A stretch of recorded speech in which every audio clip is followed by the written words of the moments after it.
కరీంనగర్ జిల్లాలో సోమవారం పర్యటించిన మంత్రులు సీతక్క, పొన్నం ప్రభాకర్ గౌడ్ల పర్యటనలో ప్రజలకు ఉపయోగపడే హామీలు ఏమీ లేవని, వారి పర్యటన మొత్తంలో హైడ్రా మూసి నది మీద నడిచిందని బేరస్పాట్ జిల్లా అధ్యక్షులు జి రామకృష్ణారావు విమర్శించారు. కేసీఆర్, కేటీఆర్ను తిట్టడానికే హైదరాబాద్ నుండి మానకొండకు వచ్చారా అని ఎద్దేవా చేశారు. మంగళవారం మానకొండ మండల కేంద్రంలో నిర్వహించిన మీడియా సమావేశంలో జి రామకృష్ణారావు మాట్లాడారు. హైడ్రాను మొదటగా స్వాగతించింది కేటీఆర్, బీఆర్ఎస్ పార్టీయేనని గుర్తు చేశారు. హైడ్రాపై హైకోర్టు ముట్టికాలు వేసినా కాంగ్రెస్ ప్రభుత్వానికి బుద్ధి రావడం లేదన్నారు. పేద కుటుంబాల ఇళ్ల కూల్చివేత విషయంలో వారు ఖచ్చితంగా బీఆర్ఎస్ పార్టీ అండగా ఉంటుందన్నారు. మా నాయకులపై, కార్యకర్తలపై ఇష్టం వచ్చినట్టు మాట్లాడితే చూస్తూ ఊరుకోబోమని మంత్రులను హెచ్చరించారు. ఈ సమావేశంలో మాజీ జడ్పీటీసీ తాళ్ళపల్లి శేఖర్ గౌడ్, నాయకులు పిట్ల మధు, శాతరాజ్ యాదగిరి, పొన్న మల్లయ్య, రామంజ గోపాలరెడ్డి తదితరులు పాల్గొన్నారు. నియోజకవర్గానికి ఇద్దరు మంత్రులు వచ్చారు. గౌరవనీయులు పొన్న ప్రభాకర్ గారు, మరి అదేవిధంగా గౌరవనీయులు సీతక్క గారు. వారు వచ్చిన సబ్జెక్ట్ కంటే ఎక్కువ కూడా హైదరాబాద్ నుంచి ఇటు దూరం వచ్చి మా యొక్క నాయకులైనటువంటి కేటీఆర్ గారిని, హరీష్ రావు గారిని తిట్టడానికి కోసమే వచ్చినట్టు తప్పించి, వారు పబ్లిక్ని ఏదో చెప్పి పాపం ప్రజలకు దాని వాగ్దానంలో 4 అభివృద్ధి కార్యక్రమాల గురించి చెప్దామనే ఉద్దేశంతో వాళ్ళు వచ్చినట్టు ఏమాత్రం కూడా కనబడట్లేదు. వారు ఇక్కడికి వచ్చి హైడ్రా గురించి కేటీఆర్కి తిడతారు, హరీష్ రావు గారిని తిట్టారు. అదేవిధంగా మొన్న జరిగిన సోషల్ మీడియాలో ఎవరో ఒకడు సోషల్ మీడియాలో మన గౌరవనీయులు మంత్రి గారు కొండ సురేఖక్క గారి మీద పెట్టిన దాని మీద మాట్లాడి తప్పించి, వారు వచ్చిన సబ్జెక్ట్ని మొత్తం కూడా డైవర్ట్ చేసి వారు ఇక్కడి నుంచి తప్పించుకొని పోయినట్టు మేము భావిస్తున్నాం. నేను నిజంగా కూడా ఇవాళ సీతక్క గారు చెప్తున్న ఒక విషయం, మీరు హైడ్రాలో సంబంధించినటువంటి విషయాలు మా మానకుండా మాట్లాడారు కదా, అసలు హైడ్రా జీవోలో ఏముందో మీకు తెలుసా సీతక్క? నేను ఫస్ట్ అడుగుతున్నాను. హైడ్రా జీవోలో మీ ముఖ్యమంత్రి గారు తీసిన సందర్భాలు ఏమున్నాయంటే, ఎక్కడైనా చెరువులు కానీ సరస్సులు కానీ ఉంటే దాని ఎఫ్టీఎల్ గురించి రాసినది, ఆ పరిధి నిర్ధారించాలని, బఫర్ జోన్ నిర్ధారించాలని ఉన్నది, నాలాల ఎక్కడైనా ఇల్లీగల్ కన్స్ట్రక్షన్స్ ఉంటే దాన్ని తొలగించాలని ఉన్నది, పార్కులు ఎక్కడైనా ఉంటే ఆ పార్కులలో అక్రమంగా కట్టడాలు కట్టినా అనేది దాని మీద ఉన్నది ఆ జీవోలా. అదేవిధంగా గవర్నమెంట్ భూములు ఎక్కడైనా ఉంటే ఆక్రమణకు గురై ఇల్లులు కట్టుకుంటే కూల్చాలని ఉన్నది. అదేవిధంగా ప్రైవేటు భూములలో యజమానులు ఎవరన్నా ఇల్లు కట్టుకుంటే పర్మిషన్ లేకపోతే కూల్చాలని ఉన్నది. ఇది జీవోలో ఉన్నటువంటి సారాంశం. మరి ఇవాళ మీరు ఏం మాట్లాడుతున్నారు? కేసీఆర్ గారి యొక్క వారసులైన కేటీఆర్ గారు, హరీష్ రావు గారు మొసలి కన్నీళ్ళు కడుతుండ్రు హైడ్రా విషయంలో అని చెప్పి వారు మాట్లాడుతున్నారు.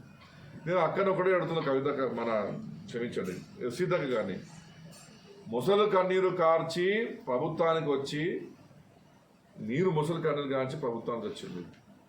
అదే ముసలి కన్నీరు గార్చి ఇవాళ హైడ్రాకు సంబంధించిన వ్యక్తులు కానివ్వండి, అదే అక్కడ ఉన్నటువంటి మూసీ రివర్ ఫ్రంట్ సంబంధించిన వ్యక్తులను ముసళ్లను తినే విధంగా మీ బిహేవియర్ ఎట్టున్నది. ముసలి కన్నీరు గార్చిన మీరే, ఆ కన్నీటిలో ముసలితో తినిపించేది మీరే, వివరంగా మీరు ప్రవర్తించేది మీరన్న విషయం దయచేసి మీరు గమనించాలని చెప్పి నేను కోరుతున్నాను. ఇవాళ హైడ్రాకు ఫస్ట్ సపోర్ట్ ఇచ్చిందే కేటీఆర్ గారు, హరీష్ రావు గారు, కేసీఆర్ గారు. ఒక ఆపరేషన్ పార్టీగా దాన్ని స్వాగతించినాం. ఎంతవరకు స్వాగతించినామంటే, నిజంగా కూడా బఫర్ జోన్లో ఉన్న ఇల్లీగల్ కన్స్ట్రక్షన్ తొలగించమని మేము సహకరించిన వాళ్ళు ఏమీ డౌట్ లేదు.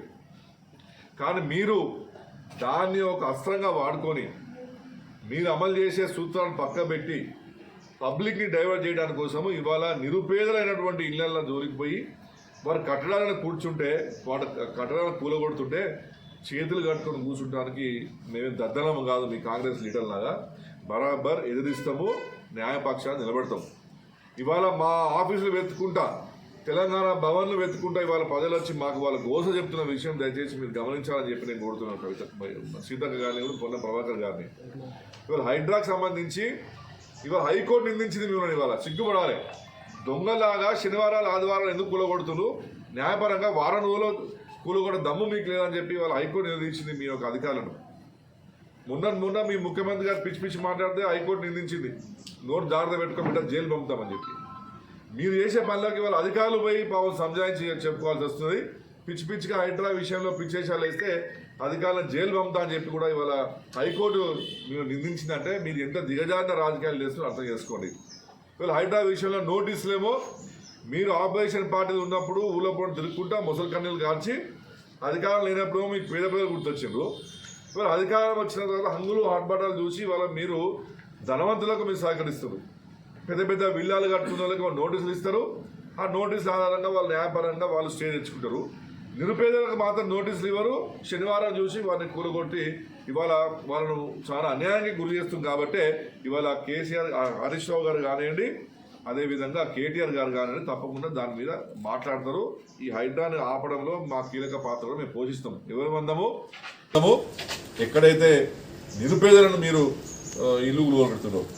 రెండో విషయం ఏంటంటే ఆ డిమాలిషన్ చేసేటప్పుడు టైం కూడా ఇస్తలేరు మీరు. డిమాలిషన్ చేసేటప్పుడు మహిళలు ఏడుస్తున్న పాపం, గర్భిణి ఒక 8 నెలల గర్భిణి, నేను గర్భవతిని ఉన్నా, నేను దయచేసి నాకు సమయం ఇవ్వండి, నా సామాన్ తెచ్చుకుంటా అంటే కూడా మీరు అవకాశం ఇవ్వకుండా కూలగొట్టిన చరిత్ర మీది.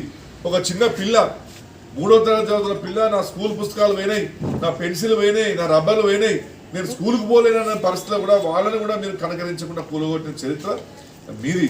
ఒక మహిళనైతే పాపం ఆత్మహత్య చేసుకున్న సందర్భాలు కూడా మీరు ఇవన్నీ మీరు వదిలిపెట్టేసుకొని ఇవాళ మీరు వచ్చి మా దగ్గర ఇక్కడ కూర్చొని మారకుంటలు వచ్చి మీరు ఆ కేసీఆర్ గారిని, కేటీఆర్ గారిని, హరీష్ రావు తిట్టడం ఏందని నేను అడుగుతున్నాను. ఒక మంత్రి చెప్తాను, మొన్న పొన్నం ప్రభాకర్ గారు ఒక మీడియాలో మాట్లాడకుండా హైడ్రా గురించి వీడియోలు ఎవరైనా సోషల్ మీడియాలో పెడితే మేము అరెస్ట్ చేస్తామంటారు. నేను పొన్నం ప్రభాకర్ గారి మాట స్వాగతిస్తున్నా. పొన్నం ప్రభాకర్ గారు, మీరు ఫస్ట్ ఏం చేయండి అంటే ఈ రాష్ట్రంలో 100 ఛానల్ టీవీ ఛానల్, 100 పత్రికలు ఉన్నాయి. మరి ఫస్ట్ వాళ్ళ మీద కేసు పెట్టండి. మరి వాళ్ళు ఎందుకు ఆ న్యూస్ ప్రకటిస్తున్నారు? మీరు ముయాల్సింది పత్రికలు, మీడియాలు, సోషల్ మీడియాలు కాదు.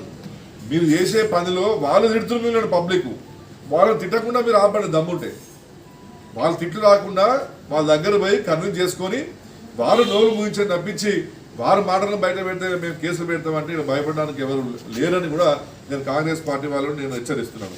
ఈరోజు కొండ సురేఖ గారు ఇవాళ వారి గురించి ఒకటి సోషల్ మీడియా ట్రోల్ అయింది. వాస్తవం కూడా దాని మీద మేము కూడా బాధపడతాం.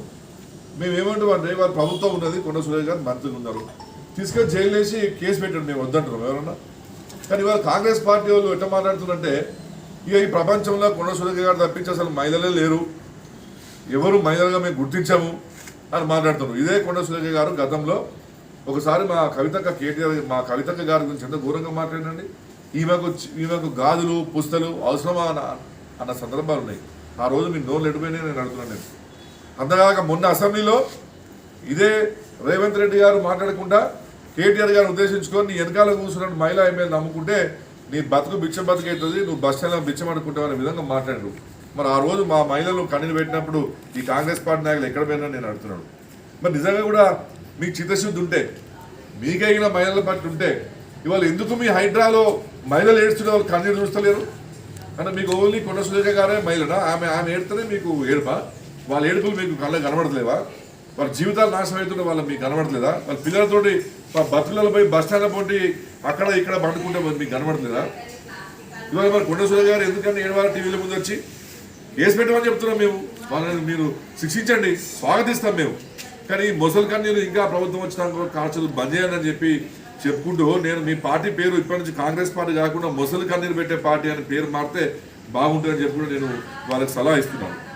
మరి ఇవాళ నిన్న మంత్రి గారు వచ్చిన సీతక్క గారు, ఆయన ఎంతో కష్టపడి అడవి తల్లి అడవి బిడ్డ అని పేరు తెచ్చుకున్నది. మరి ఈరోజు మా మానకొండ స్కూల్లోకి వచ్చింది. ఇవాళ మా మానకొండ స్కూల్లో గర్ల్స్ స్కూల్లో గతంలో మా ప్రభుత్వం ఉన్నప్పుడు మేమే అవన్నీ ఆ బాత్రూమ్ బీజమెత్తులు సంవత్సరం దగ్గర మరమ్మతు చేసినాం. అదనపు గదులు కూడా మేము శాంక్షన్ ఇప్పించినాం.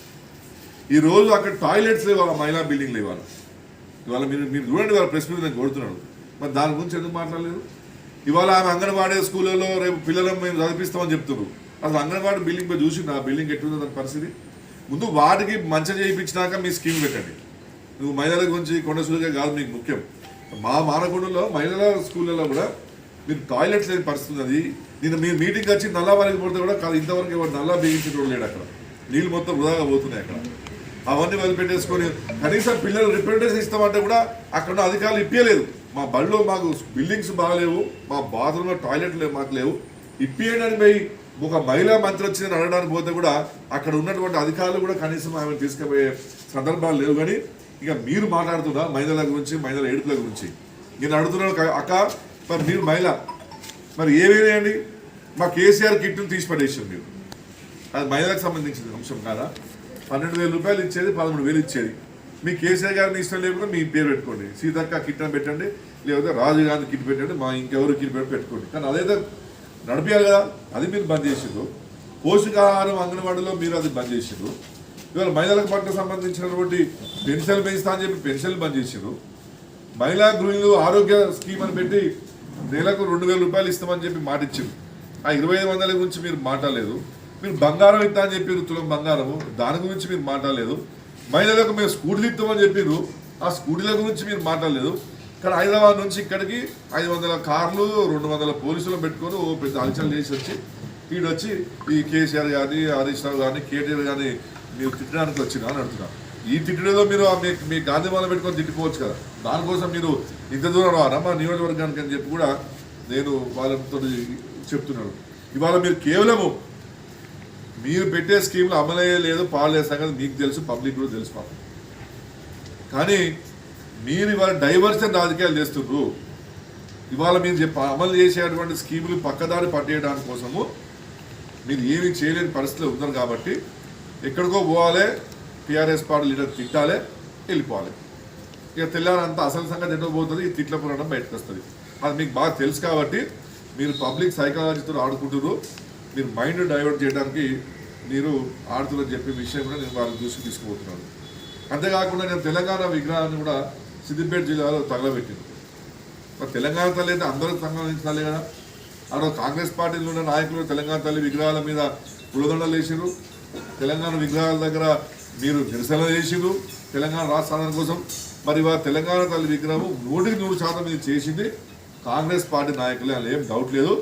నేను ఇవాళ డిమాండ్ చేస్తున్నాడు, తప్పకుండా ఆ తెలంగాణ తల్లి విగ్రహం వెంటనే దాని మీద చర్య తీసుకోవాలి, సంబంధించిన వ్యక్తులను మీరు అరెస్ట్ చేయాలని చెప్పి కూడా నేను డిమాండ్ చేస్తున్నాను. నేను ఇంకొక విషయం కూడా చెప్పదలుచుకున్నాను. ఈరోజు నిన్న 2 మంత్రులు వచ్చారు. మరి మంత్రులు వచ్చినప్పుడు 2 మంత్రులలో సీతక్క గారు చాలా పవర్ఫుల్ మంత్రి. ఆమె దగ్గర 3 లక్షల కోట్ల ఫండ్స్ ఉంటాయి మన దగ్గర. మరి స్థానికంగా ఉన్న ఎమ్మెల్యే గారు కనీసం ఒక రిప్రజెంటేషన్ ఇచ్చిందా, అమ్మ మాకు ఇవి కావాలని చెప్పేసి. ఈరోజు మేము తెలంగాణ ప్రభుత్వంలో కేసీఆర్ చేసిన ప్రభుత్వం రోడ్ల మీద పోయి మీరు మంచిగా ప్రోగ్రామ్ చేసి వస్తున్నారు.